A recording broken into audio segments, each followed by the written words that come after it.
Welcome to Rudimental Gardening. This is Les, and it's a beautiful, beautiful October evening here. So I thought I'd come out and do a quick tour of the fall garden.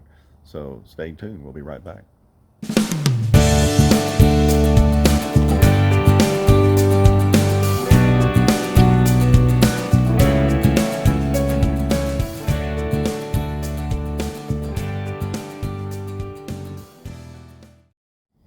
Okay, guys. So it is a beautiful evening. So I thought I'd just get out here and review what's going on with my garden. It's been a couple of weeks, 2 to 3 weeks. And so as you can see, the red cabbage here is taking off. So it looks like they're even starting to form the beginnings of some small heads, but they're looking really good. So I've been real pleased with them. Uh, the Brussels sprouts are going along pretty well. They do have some leaf curling, and I think that's just part of their growth habit. They look really healthy. I haven't seen any signs of disease or pest invasion, so I think they're doing okay. Here's another one here, and here's the third and last one. So, but if any of you have any experience with Brussels sprouts and know that this is kind of normal, comment below and let me know what you think. I don't think there's anything wrong with it. I thought about trimming the leaves on the bottom. I've heard different ways to grow these. This isn't my very first time, but it's the first time that I've had them take off like this. Evidently, two ways to prune these as you go. I mean, you can do it as you go and trim the lower leaves and leave about a third of the plant at the top and let it grow, and then when the Brussels sprouts grow or start to produce, you just keep taking the leaves off as it grows up. But once it gets to a certain height, from my research, you end up cutting the top off so that the energy will be driven to growing the Brussels sprouts themselves. So that's probably what I will do, especially since we're in these grow pots. I don't want things getting 4 feet tall and being unwieldy out here. But anyway, they're looking good. Behind there is a sweet pepper that I just left from summer. It's doing well. I mean, I think it's loving this weather that we're having, but it just hasn't gotten very big. I don't see any flowers, but it is. You can see that it's got quite a bit of growth on the tips there, so it is enjoying the temperatures and the sun. Here I got some broccoli. I mean kale, and broccoli's in front of it. Kale is doing real well. In fact, I harvested some of these today and put in a stir fry, and they were really good. And like I started to talk about, broccoli. This one's taken off. It's looking good. This one was slow to start, but I cut off a few of the leaves. I may cut off that brown one there. It may survive yet, but something didn't get a hold of this. So obviously something's been eating it. This one too. So there was a varmint out here of some sort. I let my dog Dakota out, and she went crazy about 5 in the morning, and something ran by me, and I couldn't tell what it was, but it was running fast. So there is something visiting out here every once in a while. Here's jalapeno peppers. So hanging in there. It's doing well, just like the other pepper. In fact, it's even growing better than the other one.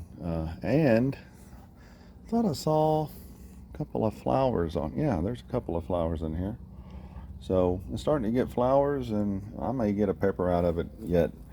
No reason to really pull it, unless we just get a huge cold front blow through here. It'll probably hang around. Hopefully get a few peppers off of it in the meantime. So here is the Japanese giant red mustard. Now this has probably doubled in size since the last video, at least. And I know these leaves get really big, and you know they're really firming up.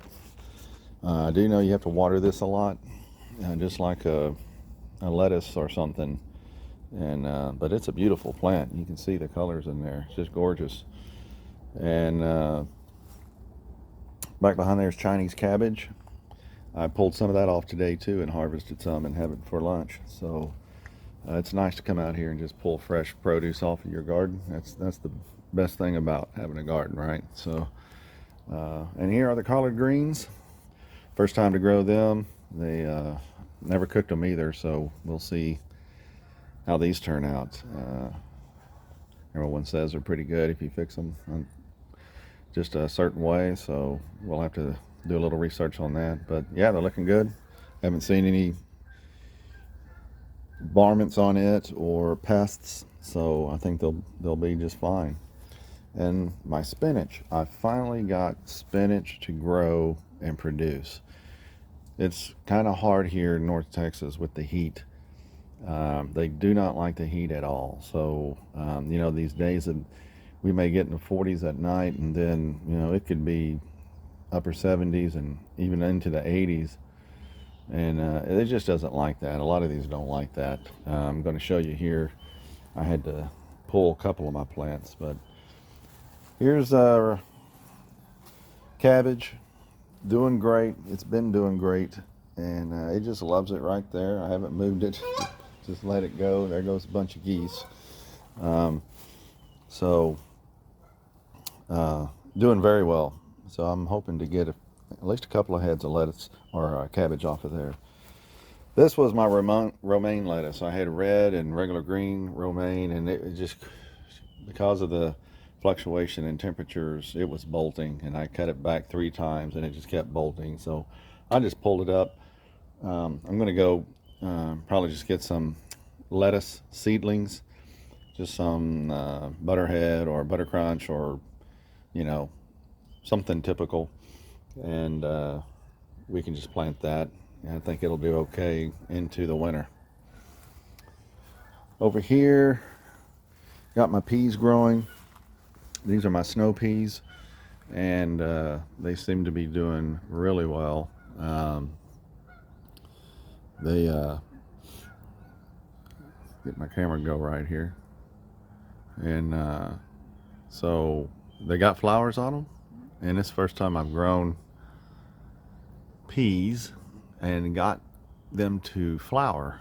Other times they've grown but not flowered, so hopefully we'll get some of these and be able to eat a few. And right next to it are the sugar snap peas, so or sugar baby, I guess is what they're called. But it's a dwarf variety, and it is dwarf, and but it's got flowers on it too, so that's a good sign. I'm hoping we get a few pods and maybe do a stir fry or two with it. But yeah, real pleased with it so far. I didn't overdo it this fall and plant too many things. I may go back and, like I said, replace the romaine lettuce with just some regular type of lettuce of some sort. But yeah, it's looking good. I just thought I'd share a little video since it's so nice outside. And so if you like the content, please subscribe. Hit the notification bell so you can get notified of future videos, and hit the like button. Leave a comment down below about what you think of the garden, and I'll be talking to you later. Thanks a lot.